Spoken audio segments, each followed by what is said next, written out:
So by now, you probably got a good idea of what the little voice is and how it shows up. And probably one of the most common little voice statements, that incessant chatter that bugs you in the brain, is one that I call not blank enough. Now you can fill in the blank. It'll be not smart enough, not fast enough, not old enough, not young enough, not pretty enough, not good looking enough, not talented enough, whatever it is that when you come up against that moment where you have the opportunity to get bigger, is that the little voice says, you're not smart enough, you're not good enough. And again, the real issue here is to understand one thing.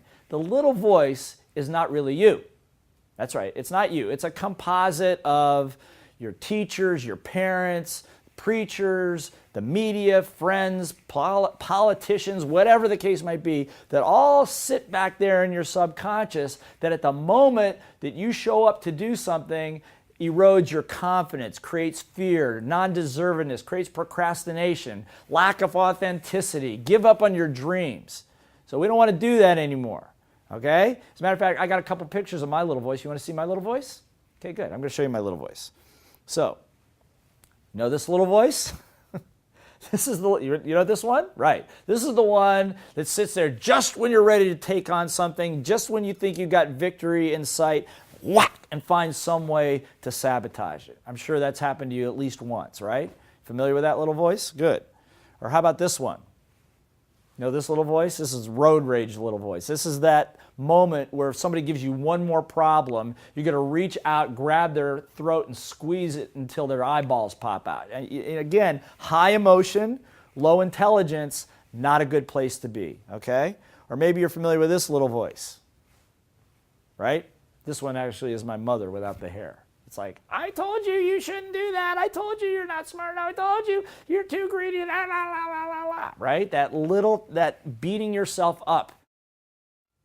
Have you ever beaten yourself up at least once today? Of course you have, but you got to be very careful of that because that takes your energy down. And like I said in the very beginning, learning requires what? Energy. The other thing you're going to learn in sales is that two people come together in a selling situation, person with highest energy generally wins. You know what I'm talking about? Do you have children? If their energy is higher than yours, who wins? And if you don't have that experience, I'll loan you my kids and they'll wear you out. But the bottom line is you've got to keep your energy up, so you've got to be careful of these little voices. How about this little voice?